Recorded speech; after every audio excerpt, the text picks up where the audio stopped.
We continue about the remainder operators.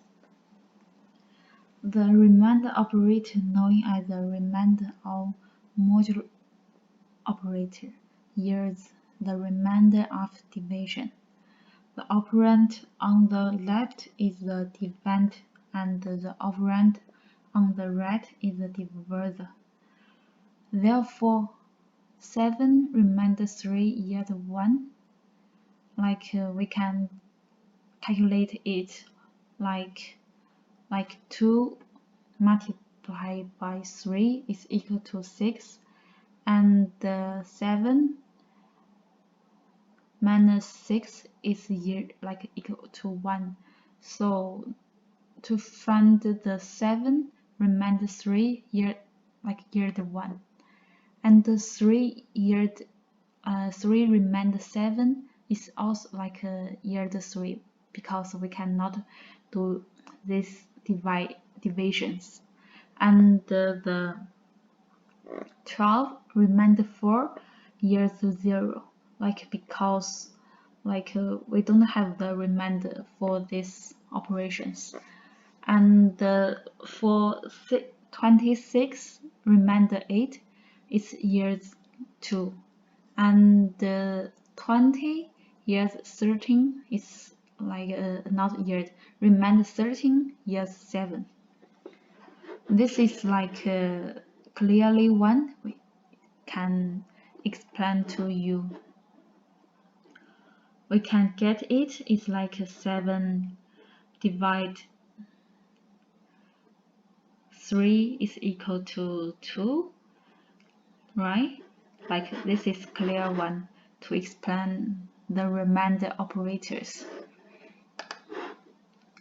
And the remainder is very useful in programming. For example, an even number remainder 2 is always 0, and an odd number remainder 2 is always 1. So you can use these properties to determine whether a number is even or odd. And suppose today is a Saturday and you and your friends are going to meet in 10 days. What days is in 10 days?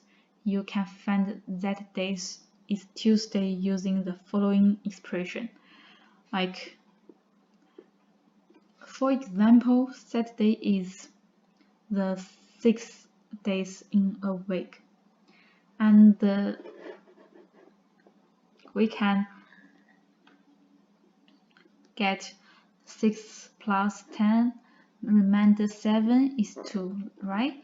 Because 6 plus 10 is 16, and the remainder 7 is 7 can get multiplied by 2 is also 14, it's equal to 14, and 16 minus 14 is 2.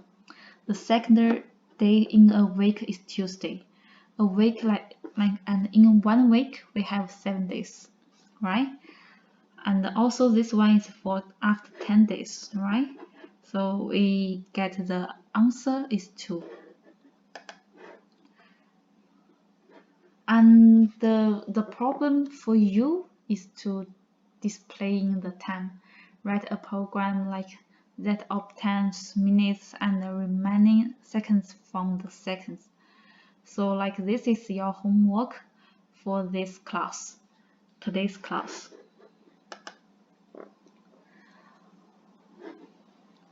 And how we can display the time. And this is some ideas for you. You can use these ideas. Also, this is answers. If you read by yourself about this question, and you can to check the answer from the others. Let's explain this answer.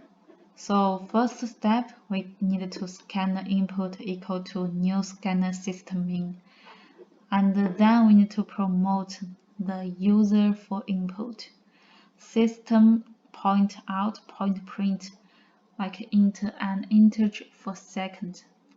Int seconds equal to input next int, and int minutes equal to seconds divided by 60. This is for like find minutes in seconds. Int remaining seconds equal to seconds divided by 60. This means seconds remaining. And the last step is like to print the output. For this case, we need to note the calculation involving floating points numbers are approximated because these numbers are not stored with a complete accuracy.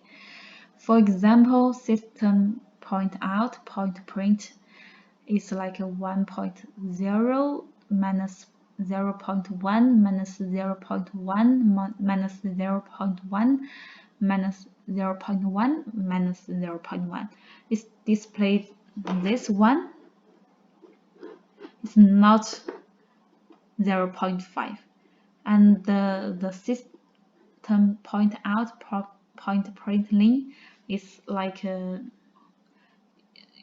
can to do this one in the Java Eclipse, and the result is this one, not this one. It's not 0.1. So integers are stored precisely, and therefore calculation with integer like yield a precise integer result. The exponent operations, like for this one, we can get 8. Why? Because this means 2 multiplied by 2 multiplied by 2. So it means 2 power triple. And this one, we can get 2. The answer is 2. Why? Like it is mean like 4 power 0.5. That is 2. And for this case, the answer is 6.25. This is same thing as before. And for this one is like 2.5 power minus 2. The answer is 0.16. For all of this, you can use the Java Eclipse to display it. You can use that tools to get the answers. Like you can know why, and you will practice by yourself. And the number literals. A literal is a constant value that appears directly in the program. For example, this and the 5.0 are literals in the following statements. Int I equal to 34, and the long x is equal to this one, and double D is equal to 5.0. You can see the difference about this one, right? This is only the integer, and the short size, the store size is like a small, and the long is mean like the short storage size is like you can use the long storage size, and the double D is mean like it's not only the integer, like if we need to have a point. The integer literals can be assigned to an integer variables as long as it can fit into variables.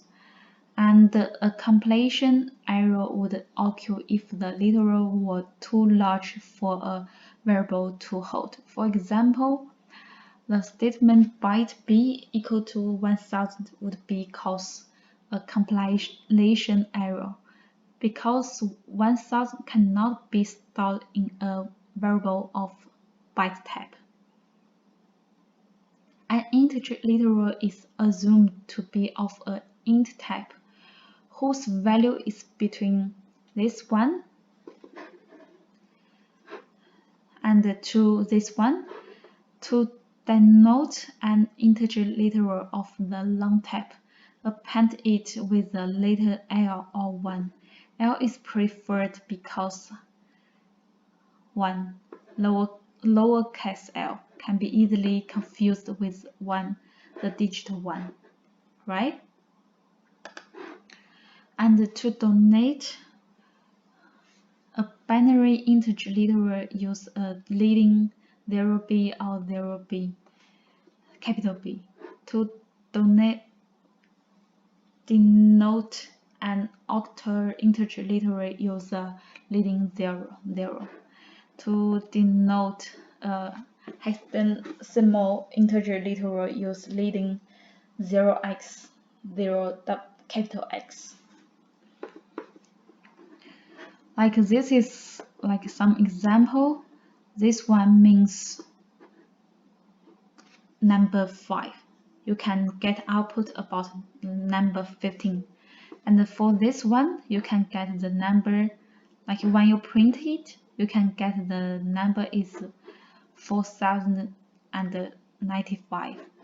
And for this one, you can get as output that is this one. Okay, and the last content is the floating point literals. Floating point literals are written with a decimal point.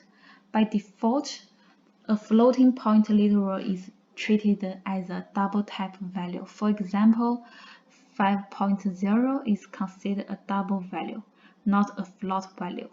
You can make a number a float by appending the letter F for capital F, and make a number of double by appending the letter D or capital D. For example, you can use this one or this one for a float number, and this one and this one for a double number. And this is like we finish today's class. Like let's see you next class.